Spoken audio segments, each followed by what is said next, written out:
Muy bien, queridos hermanos y amigos, es un gusto saludarles nuevamente en esta semana de su programa de preguntas y respuestas. Tu pregunta es el tema. Damos la bienvenida a la hermana Raquel, bienvenida al programa. Y a cada uno de ustedes sean también bienvenidos. Y gracias por sacar su tiempo para también estar con nosotros en este momento. Y esperamos que podamos disfrutar también del programa de hoy. Vamos a pedir la bendición de Dios en una oración para dar inicio.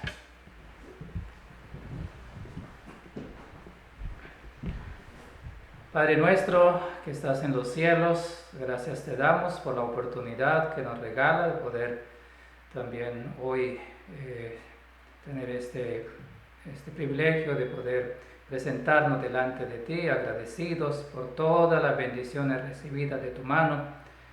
Y te rogamos la bendición para la hermana Raquel, que va a contestar a las preguntas y va a compartirnos acerca de esta temática tan importante. Y oramos también por las personas que nos siguen cada martes. Tú puedas bendecir también sus familias y bendice también tu iglesia a nivel mundial. Oramos por las personas que pasan necesidades, que sufren o han perdido algún ser querido.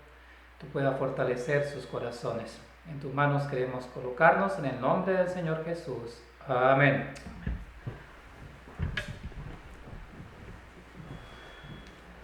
Muy bien, nuevamente sean todos bienvenidos y no olviden que ustedes pueden escribirnos al correo de info@sda1844.org. Si tienen alguna pregunta o en relación a la temática que estamos compartiendo o otro tema que ustedes quieran también conocer. Hoy tenemos la segunda parte de la temática acerca del ecumenismo. Es una serie en la cual vamos a estar aquí con la hermana Raquel, ya que le agradecemos por también disponer de su tiempo para compartir con nosotros. Y hoy tenemos, como ya dije, esa segunda parte y vamos a hablar un poco más. La semana pasada hemos hablado acerca del Antiguo Testamento. Hoy vamos a ver acerca de los evangelios y en relación a este tema sobre el ecumenismo. Hermana Raquel, tengo aquí unas preguntas para usted. La primera pregunta es, ¿vemos algún nivel de ecumenismo en el ministerio del Señor Jesús? Bien, en la presentación anterior consideramos la definición en el estricto término como tal y ecumenismo basado en igualdad de términos no existe en el Evangelio ni en el ministerio de Cristo. Y precisamente en esta presentación veremos el acercamiento que el Señor Jesús hizo ante todos aquellos grupos humanos o individuos de no origen judío, pero que sí, obviamente, tenían un interés directo por la verdad expuesta en el judaísmo.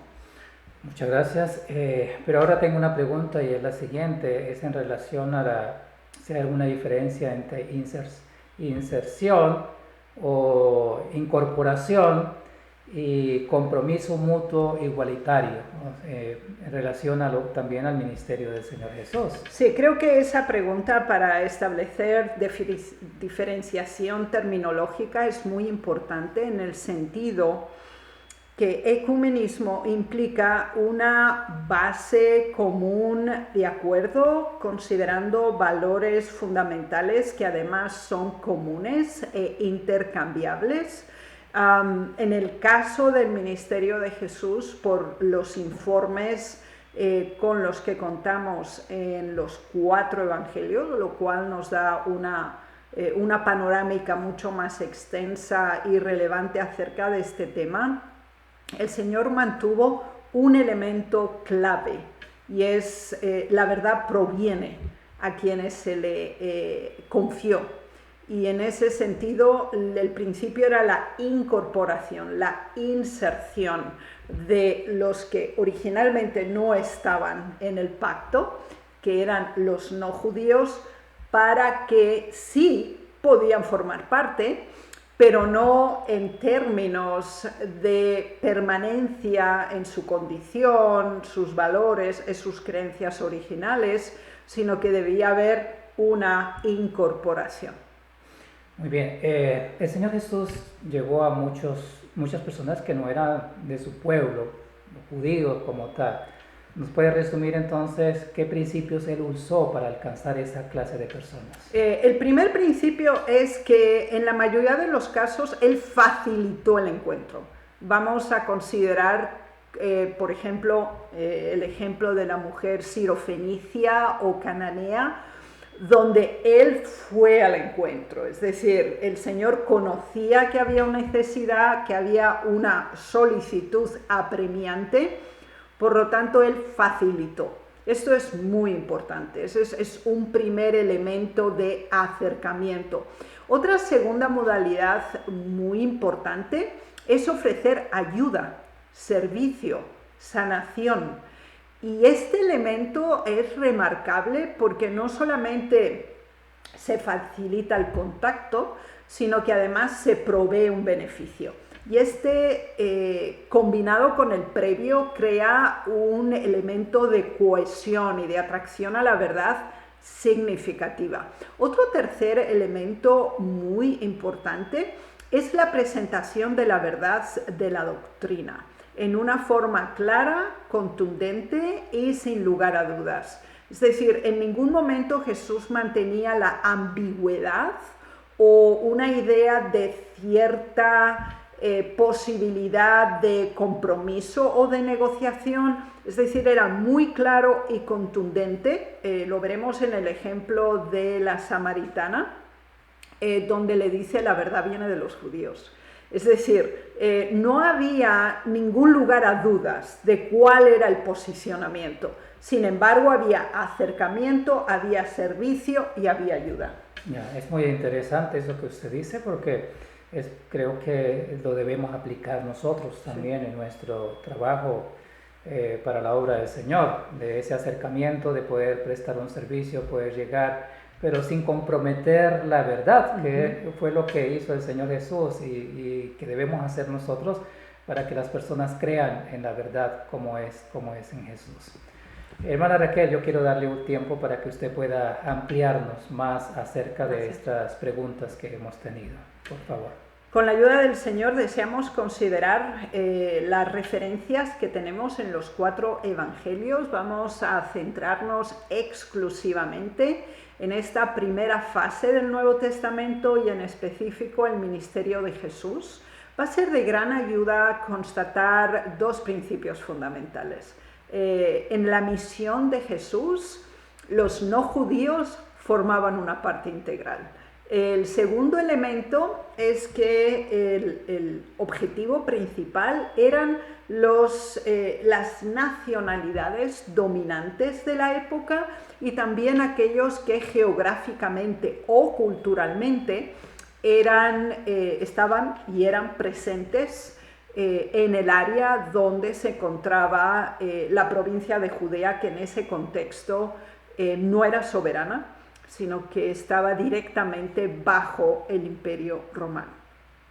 Así pues, con la ayuda del Señor, vamos a pasar a esta presentación y trataremos, como obviamente habíamos expuesto, los elementos o los contactos, las sanaciones, las conversaciones mantenidas con no judíos.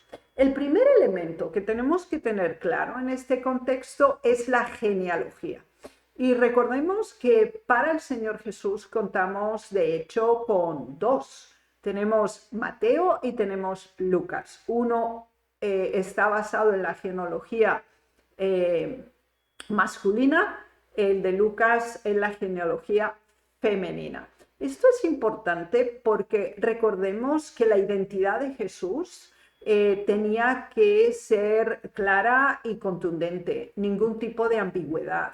Si nos basamos íntegramente en Mateo capítulo 1, básicamente la tenemos dividida en 3 grandes secciones, porque tenemos de Abraham hasta David, en la genealogía de las crónicas, pero en la genealogía de Mateo lo tenemos dividido, así como en Lucas, pero siempre el linaje de David es constante y permanente. Así que no había duda, tribu de Judá, ya profetizado desde Génesis, confirmado a lo largo de los diversos libros del Antiguo Testamento, así que su judaísmo, su linaje real era incuestionable. Y esto es muy importante en el acercamiento que tuvo hacia su propio pueblo, así como para los cercanos. No olvidemos por un momento que su predecesor, Juan el Bautista, también era su familiar. Y de hecho, era su familiar por línea materna, puesto que la madre terrena de Jesús era pariente de la esposa y madre de Juan el Bautista, madre de Juan el Bautista y esposa de Ezequías, que era sacerdote. Por lo tanto, aquí tenemos una conexión muy interesante, porque tenemos el linaje sacerdotal y también el linaje real, que era fundamental en este momento de transición entre estos dos grandes pactos o dispensaciones, el antiguo y el nuevo. Por eso queremos iniciar con Juan el Bautista, que no solamente predicó a los de su propio grupo étnico, sino también a extranjeros. Veamos el ejemplo que encontramos en Lucas 3, versículo 14, donde los soldados, y esos soldados eran romanos, ya que ellos estaban pues conquistados y sometidos al Imperio Romano y había legiones en el área. Y ellos asistían a sus predicaciones y lo seguían al lugar donde él estaba y fueron tocados por el mensaje hasta el punto que también expresaron una pregunta que otros anteriormente ya habían hecho: ¿qué haremos? Les dijo: no hagáis extorsión a nadie, ni calumniéis, y contentaos con vuestro salario.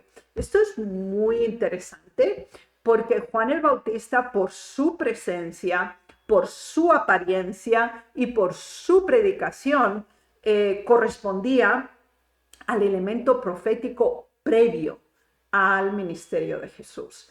Y en ese contexto también estaban incluidos aquellos que para los locales eran sus enemigos, puesto que eran sus invasores. Aún así, había mensaje, había consejo para cada uno de ellos. Y veremos desde el inicio del nacimiento de Jesús la inserción de elementos foráneos. Nuestra primera referencia la tenemos en Mateo 2, versículos 1 al 2 y también del 10 al 12. Conocemos, hay unas traducciones que dicen los magos de Oriente, otros que dicen los sabios de Oriente. Llegaron a Jerusalén y la pregunta era específica: ¿dónde está el rey de los judíos que ha nacido? Ellos procedían de Mesopotamia. Ellos habían estudiado las estrellas y habían visto ese grupo de ángeles que ellos percibieron como una estrella que vino y anunció. Y esto está relacionado con la profecía de Balaam en el libro de los Números. Así que ese rollo de Moisés era conocido por estos individuos ajenos a la etnicidad judía, pero estrechamente relacionados con el mensaje. Y es fundamental, uno, que ellos estudiaban los escritos proféticos de Moisés, número uno. Número dos, eran conscientes de las profecías del libro de Daniel y observaron cambios significativos en el medio ambiente que marcaban un anuncio espectacular. Así que, sin más demora, ellos procedieron a buscar al rey de los judíos. Y esta fue una sorpresa para el propio rey Herodes y también para fariseos, saduceos y la mayoría de la población judía. Sin embargo, ellos fueron capaces de conocer la profecía de Miqueas, que planteaba específicamente la localización. Y ellos no solamente llegaron, no solamente adoraron, sino que además entregaron 3 presentes fundamentales solo para rendir a un rey. Pero no solamente esto, si ellos fueron guiados por Dios a ese lugar tras el estudio de su palabra, ellos fueron conducidos a adorar a su propio Hijo, ahora también reciben una revelación en sueños, de acuerdo a Mateo 2:12, donde el Señor les dice que no vuelvan a Herodes, que no vuelvan por el mismo camino, sino que regresen a su tierra por otro camino, porque Herodes le había dicho, bueno, cuando ustedes lo encuentren, vienen y me dan aviso para que yo vaya y adore. Nosotros sabemos que esas intenciones no eran honestas por lo que ocurrió después. Sin embargo, aquí vemos 3 grandes momentos donde estos sabios fueron dirigidos por Dios y ninguno de ellos era judío. Tenemos esta misma clarificación en el espíritu de profecía y leámoslo.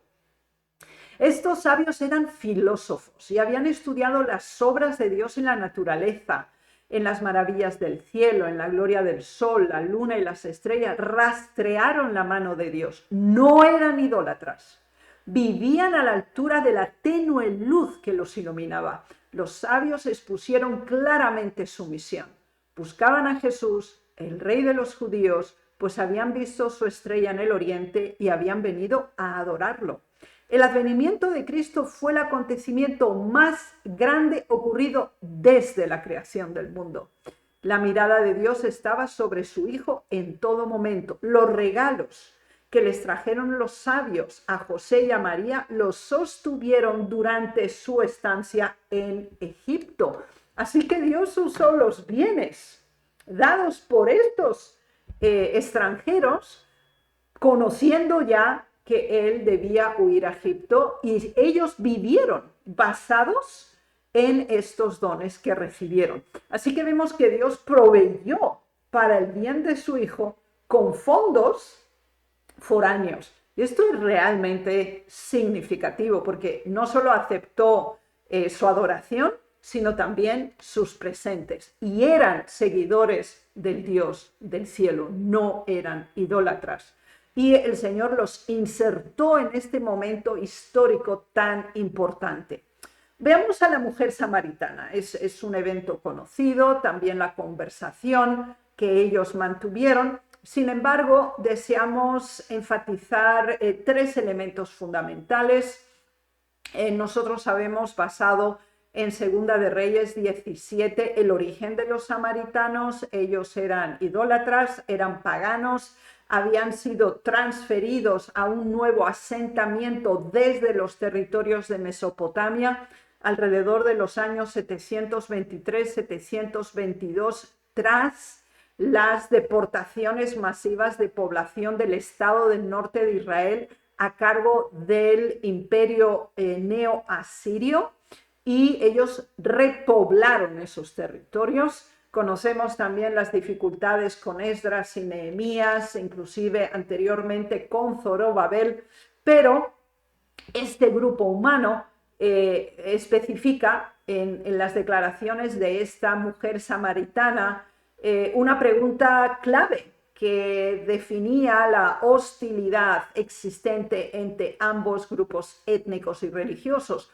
¿Cómo tú, siendo judío, me pides a mí de beber que soy mujer samaritana? O sea, esto estaba completamente fuera de todo protocolo y normativa social.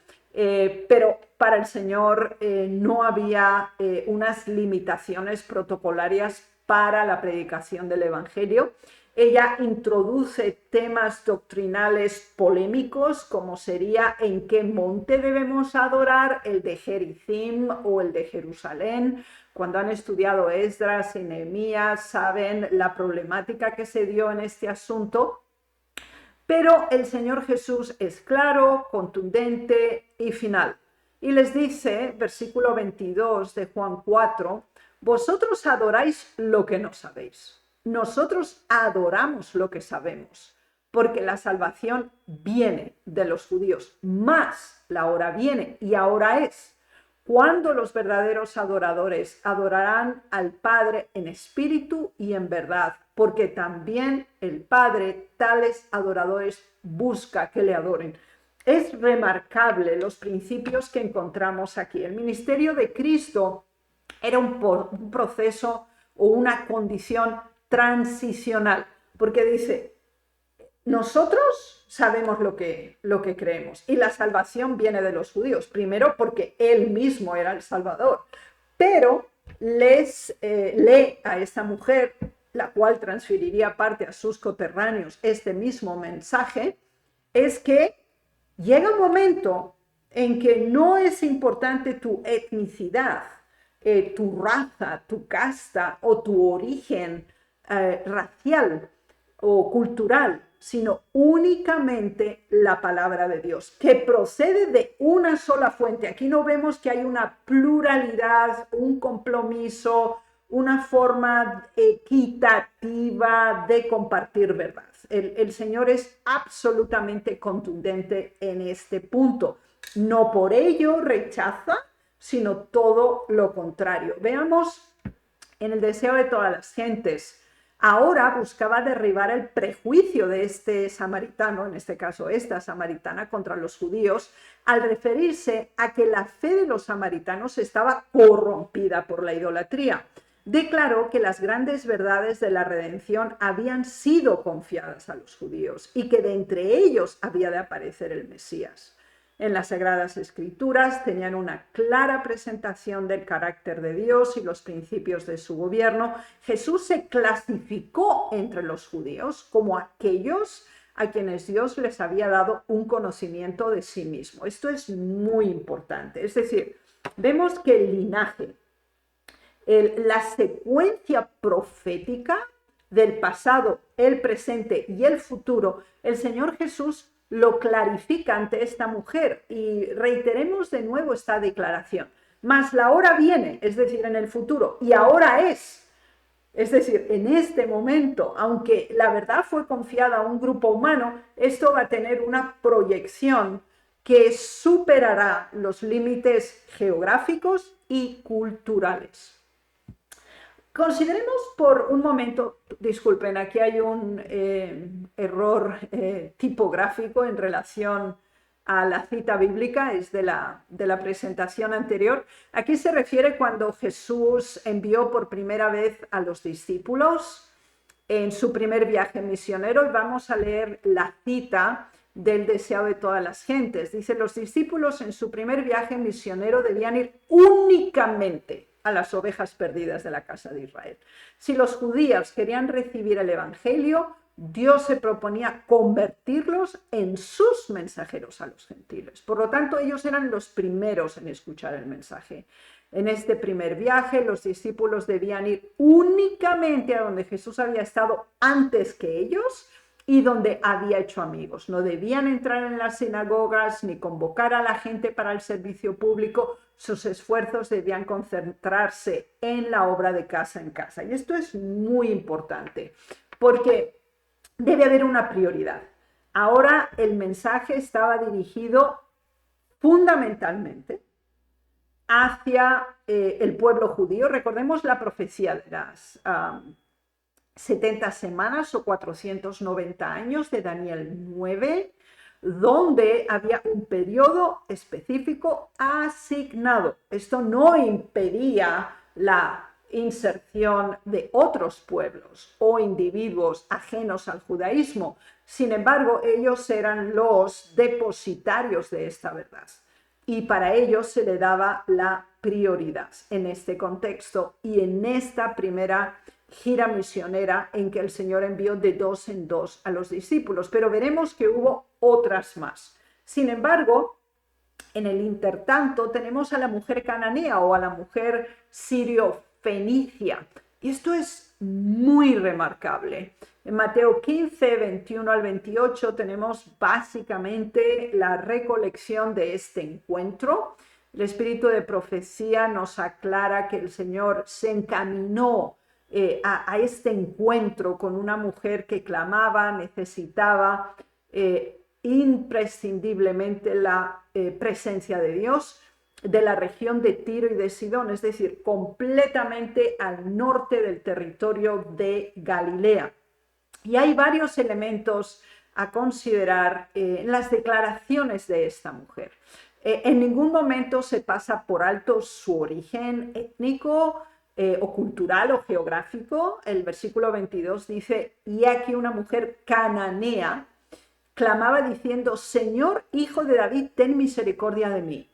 Hermanos, esta declaración tiene un peso específico tan importante, porque recuerden el tema de la genealogía. Ella lo está reconociendo como rey, porque lo está llamando hijo de David. Así que ella tenía conocimiento, aunque era originalmente pagana. No sabemos hasta qué punto su fe había emergido en estas circunstancias, pero ella es específica y muy clara.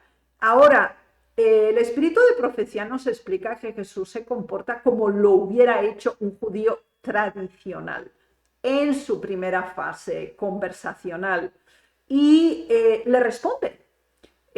Inclusive los discípulos querían recibir el permiso para despedirla porque ella era insistente, es decir, ella seguía tras ellos. Pero Jesús le responde, él ahora mantiene la conversación: no soy enviado sino a las ovejas perdidas de la casa de Israel. Es decir, tú ni siquiera eres de las ovejas perdidas. Ahora ella va un paso más allá y ahora pide ayuda en una forma de clamor y de angustia inenarrable. Y el Señor Jesús sigue probando su fe y su capacidad de insistencia y su sinceridad de propósito. Y entonces Él le dice: no está bien tomar el pan de los hijos y echarlo a los perrillos. Esta era una forma muy común judía de lidiar con todos los que no lo eran, pero ella estaba lista a dar una respuesta. Dice: sí, Señor. O sea, ella no cuestiona el tema. Es decir, sí, yo comprendo, yo acepto, pero hace una excepción conmigo. ¿Por qué? Pero aún los perrillos comen de las migajas que caen de la mesa. El Señor todo el tiempo mantuvo la línea. Es decir, no es que, bueno, tú y nosotros y todos aquí somos uno, lo mismo, nos unimos. Absolutamente no. Y el Señor clama y hace una declaración espectacular sobre esta mujer. Dice: oh mujer, grande es tu fe. Hágase contigo como quieres. Y su hija fue sanada desde aquella hora. Es remarcable este elemento. Leámoslo en el espíritu de profecía comentado. Los habitantes de este distrito pertenecían a la antigua raza cananea. Eran idólatras, despreciados y odiados por los judíos. O sea, ¿qué más se podía esperar? Y ella sabía que tenía que lidiar con esta condición. Sabía que Jesús era judío y que era de la línea de David. A esta clase pertenecía la mujer que ahora acudía a Jesús. Era pagana, originalmente ella. Cristo no respondió de inmediato a la petición de la mujer, recibió a esta representante de una raza despreciada, como lo habrían hecho los judíos.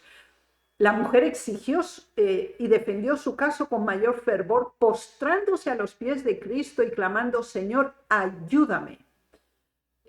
Ella se sometió, se humilló para elevar no solamente el poder de Dios real, sino también su propia misericordia. Se rinde de inmediato a la influencia divina de Cristo y tiene fe ciega en su capacidad para concederle el favor que pide. No solo lo consideraba rey, además lo consideraba Dios. Implora las migajas que caen de la mesa del maestro. Si se le concede el privilegio de tener un perro, está dispuesta a ser considerada como tal.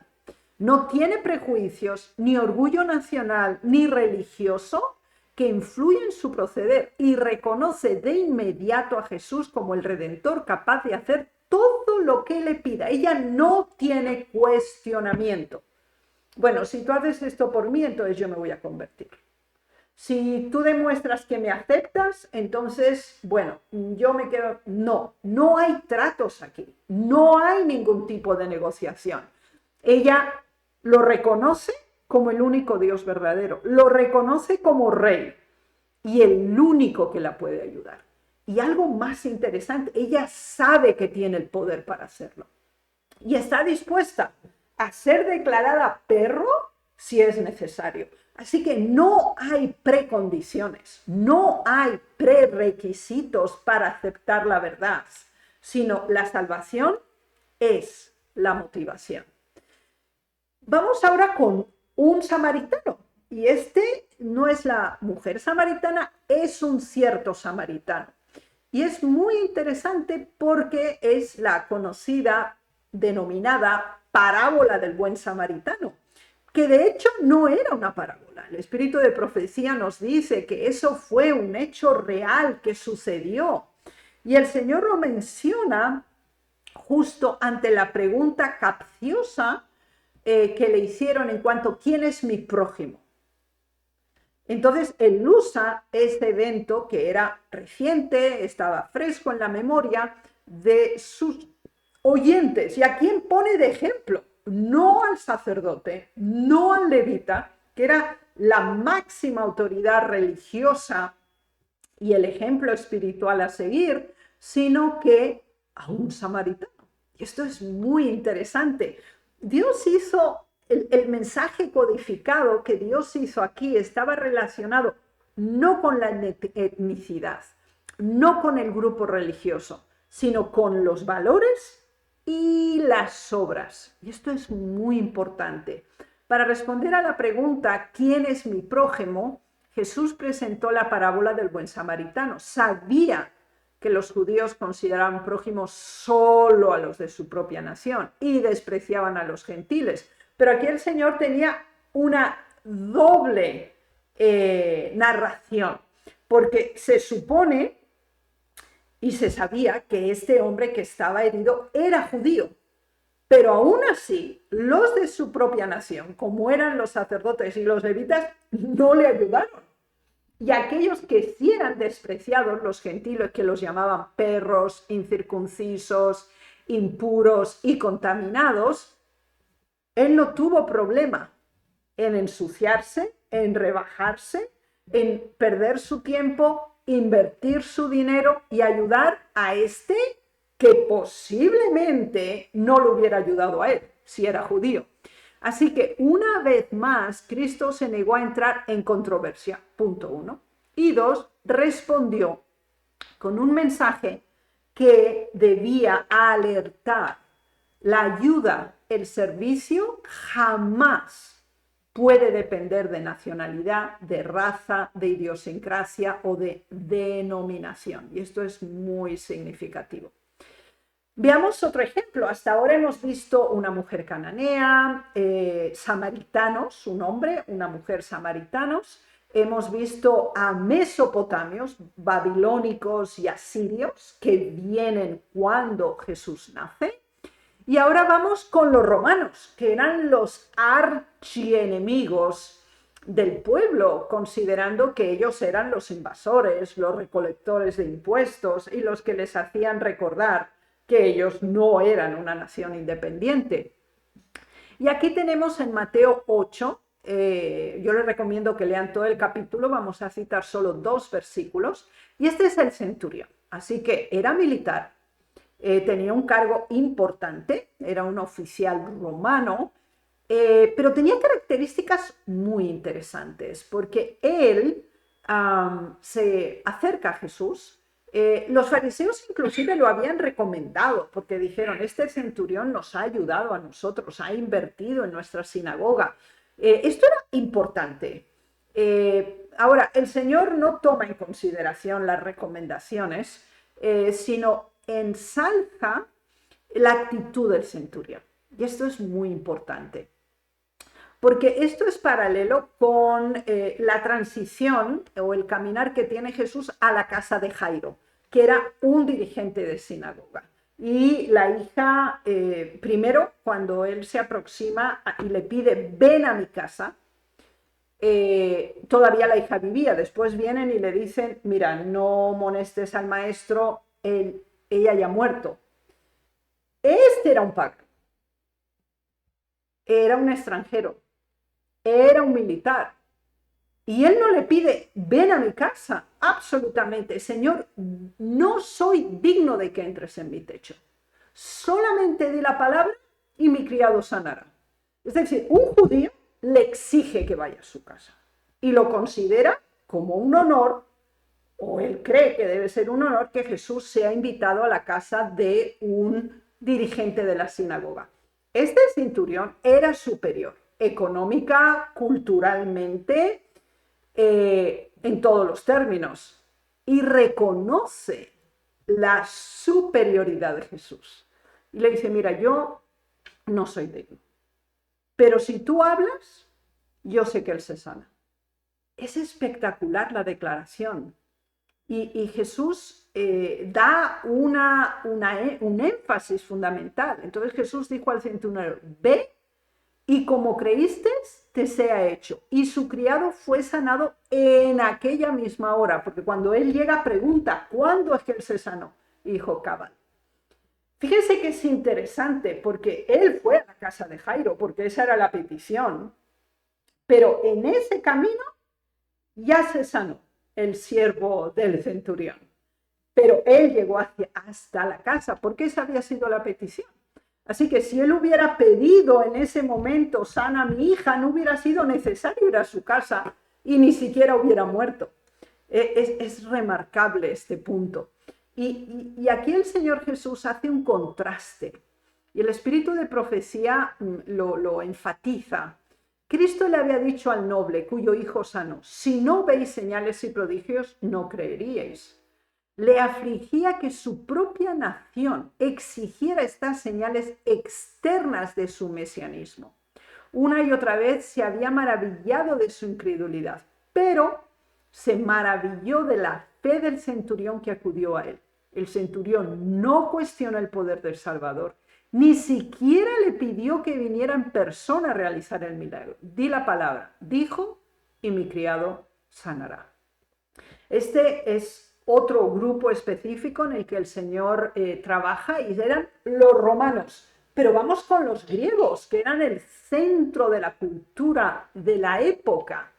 Y en Juan 12 tenemos un encuentro muy interesante. Era la fiesta previa para la Pascua. Y es muy interesante lo que sucede. Había ciertos griegos entre los que habían subido a adorar en la fiesta. Estos pues se acercaron a Felipe, que era de Betsaida de Galilea, y le rogaron diciendo, Señor, quisiéramos ver a Jesús. Jesús le respondió diciendo, ha llegado la hora para que el Hijo del Hombre sea glorificado. Y la multitud que estaba allí y había oído la voz decía que había sido un trueno. Otros decían, un ángel le ha hablado. Respondió Jesús y le dijo, no ha venido esta voz por causa mía, sino por causa de vosotros. Veamos algo interesante en el espíritu de profecía. Los griegos habían oído hablar de la entrada triunfal de Cristo en Jerusalén. Algunos suponían y habían hecho circular el informe de que había expulsado a los sacerdotes y gobernantes del templo y que iba a tomar posesión del trono de David y reinar como rey de Israel. Los griegos anhelaban saber la verdad con respecto a su misión. Queremos ver a Jesús, dijeron. Su deseo fue concedido.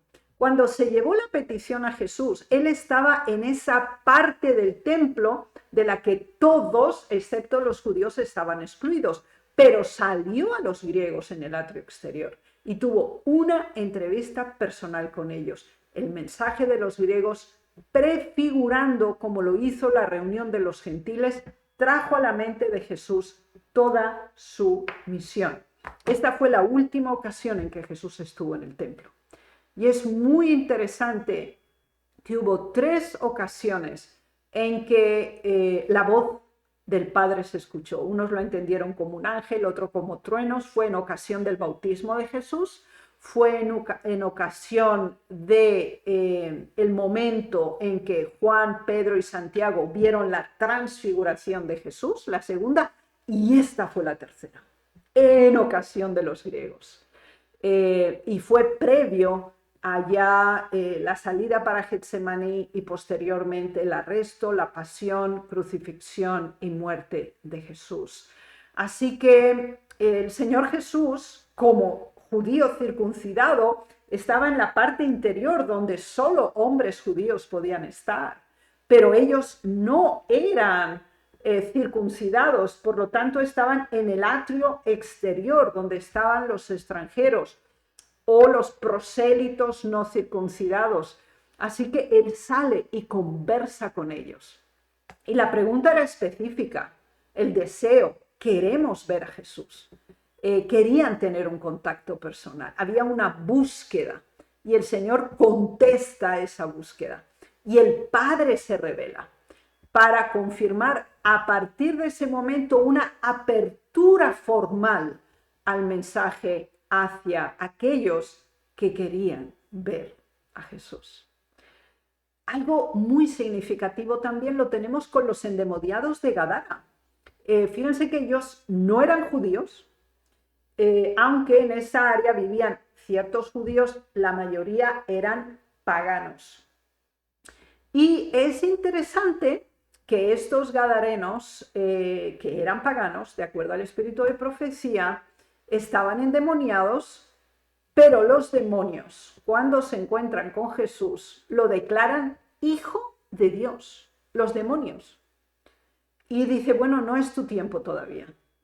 El Señor decidió cuándo era el tiempo, así que fueron expulsados. Pero es muy interesante dónde estaba localizado este territorio. La mayoría eran gentiles los que vivían ahí. Recuerden que el inicial territorio dado a través de la conquista de Josué cubría desde el norte de la frontera con Siria y el Líbano hasta la frontera con el monte Sinaí, ese territorio. Ahora bien, en esa área norte aislada estaban ubicados estos dos endemoniados. Leamos el espíritu de profecía. Tenían una obra que realizar, eso es porque recuerden que ellos querían ir con Jesús. Y Jesús le dijo, no, ustedes van a su casa, van a su gente y cuentan lo que les ocurrió. Dice, tenían una obra que realizar, ir a un hogar pagano y contarles la bendición que habían recibido de Jesús. Les era difícil separarse del Salvador. Grandes dificultades los acosarían con su compañía de compatriotas paganos y su largo aislamiento de la sociedad parecía haberlos descalificado para la obra que él les había indicado. Pero tan pronto como Jesús les indicó su deber, estuvieron dispuestos a obedecer. No solo hablaron de Jesús a sus familias y vecinos, sino que recorrieron Decápolis, 10 ciudades, proclamando por doquier su poder salvador y describiendo cómo los había liberado de los demonios.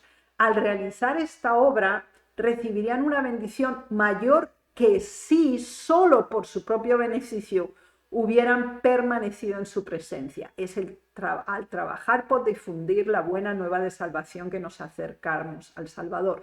Los dos endemoniados restaurados fueron los primeros misioneros que Cristo envió a predicar el Evangelio en la región de Decápolis. Recuerden, el primer grupo fueron los discípulos y no tenían que ir a los gentiles, solo a los judíos.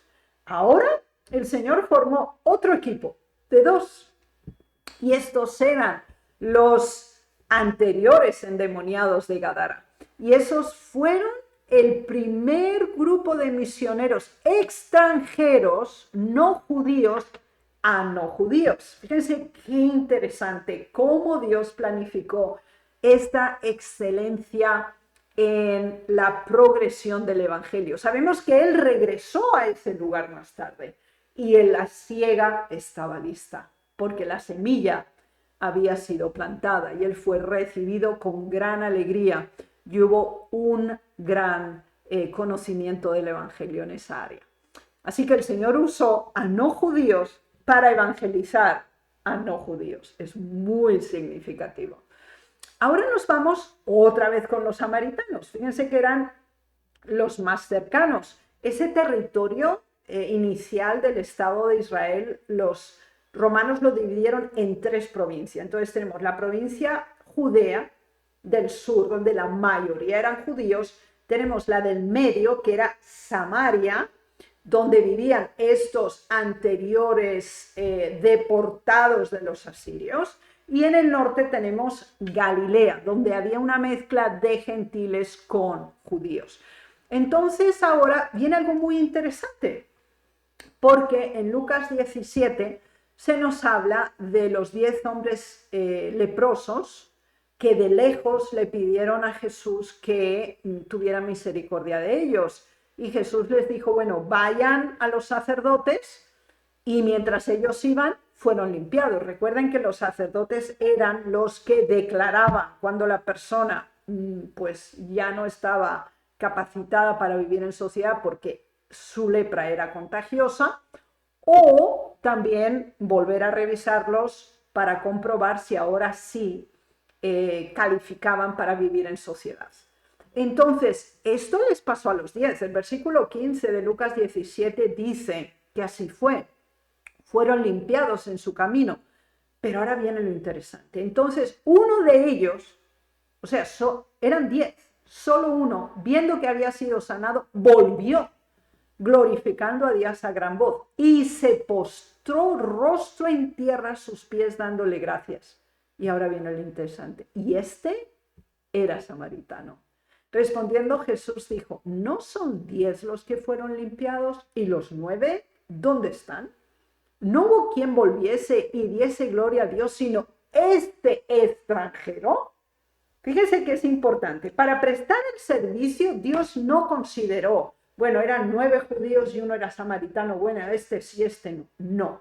El servicio, la ayuda, era igualitaria, en los mismos términos.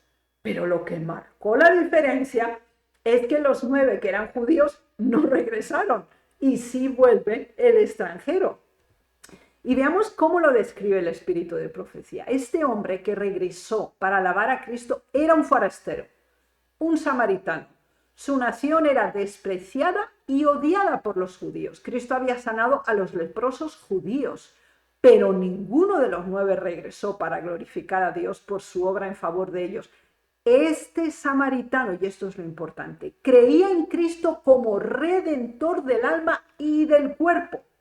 Demostró ser más receptivo a la gracia de Dios y apreciar más el amor divino que los otros 9. Jesús recordó a sus discípulos que era samaritano.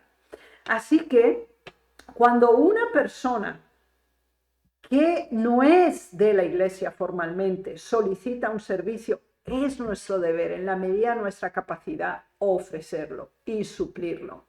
Y la honestidad y la creencia se demostrará en el efecto retroactivo. Él es el único que regresa. ¿Por qué? Porque él reconoce ahora a Cristo como Salvador, como Redentor, no solo de su cuerpo, que ahora él era hábil y era capaz de vivir en sociedad de nuevo, sino también de su alma. Y esto es realmente importante.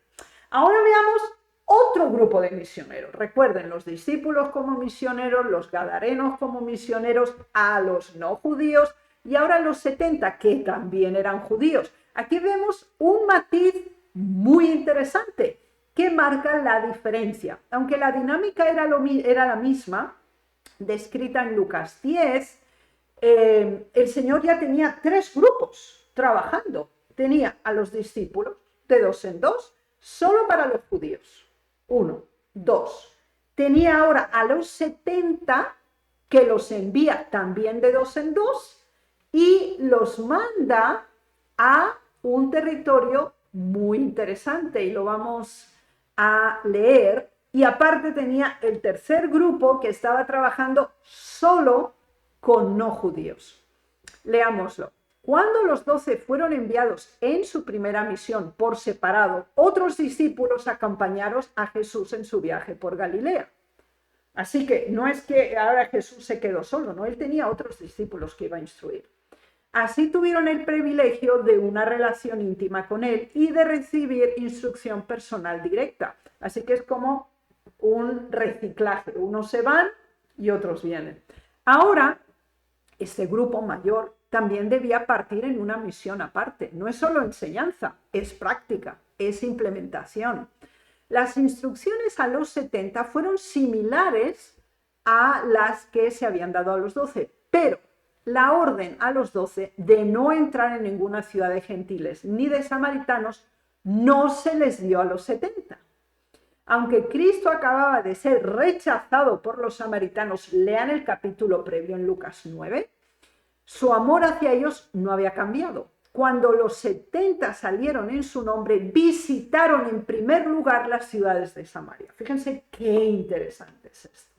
Entonces, el Señor estaba cubriendo las 3 provincias que conformaban el Estado de Israel original.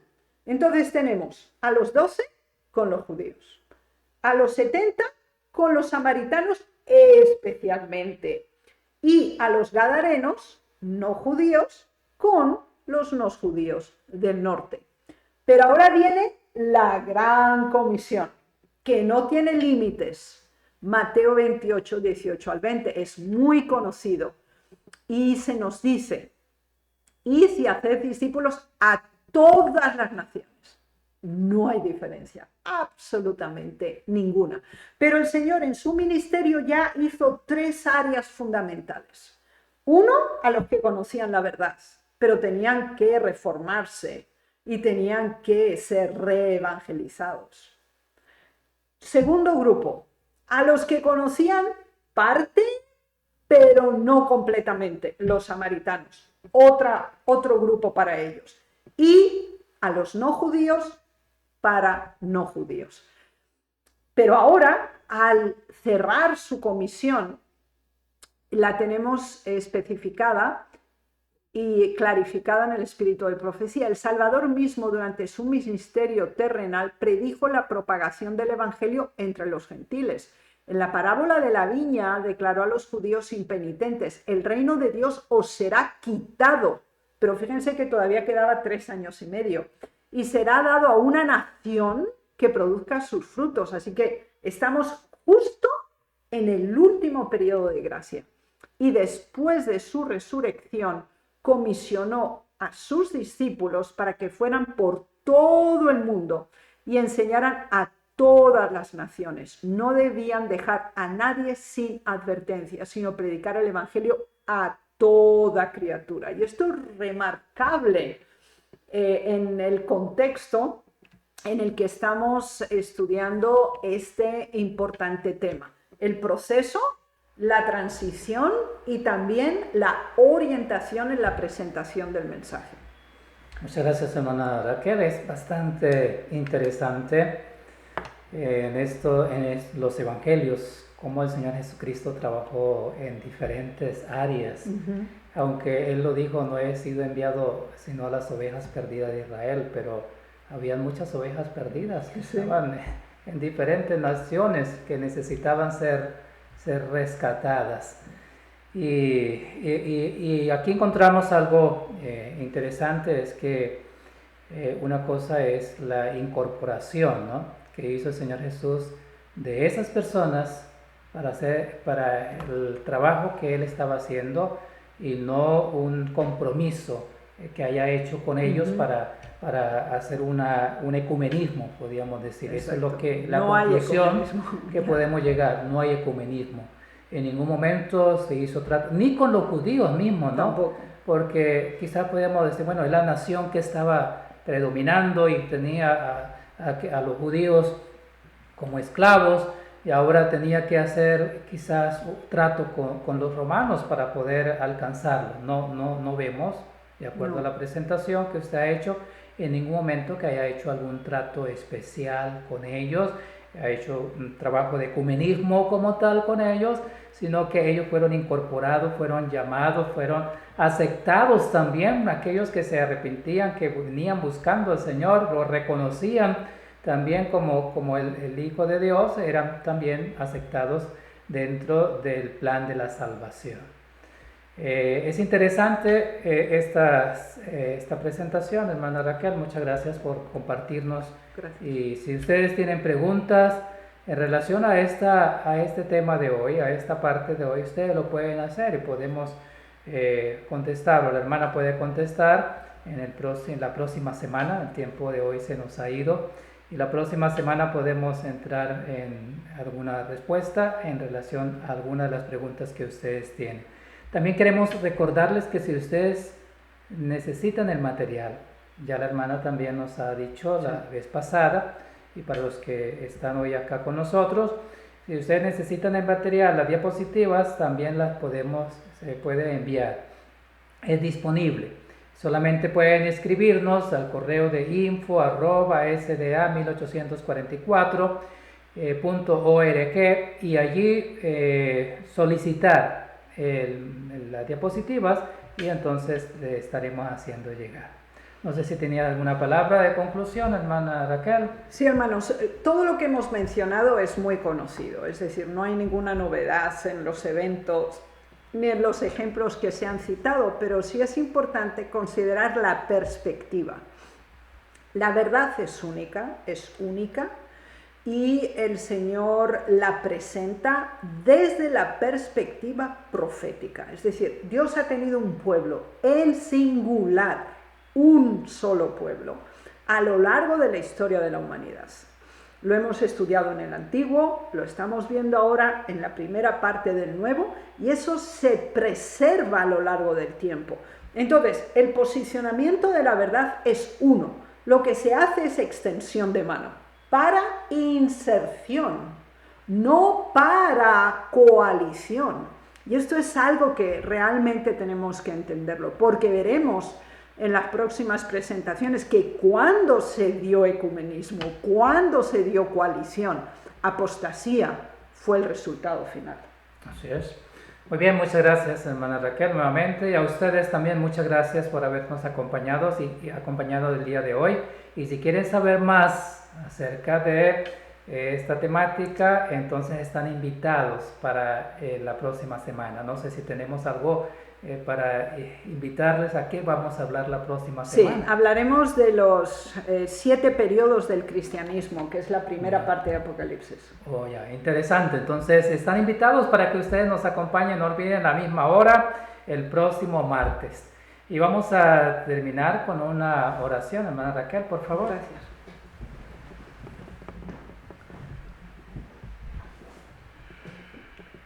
Padre nuestro, nos postramos con profunda gratitud y admiración por las maravillosas verdades que nos has confiado en tu palabra.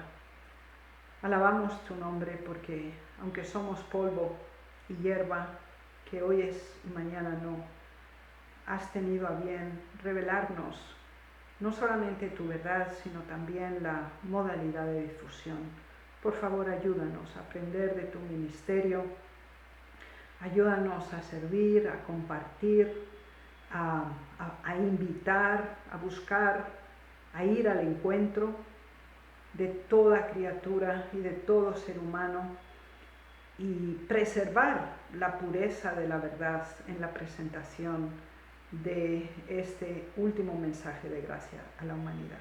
En el nombre de Jesús. Amén. Amén.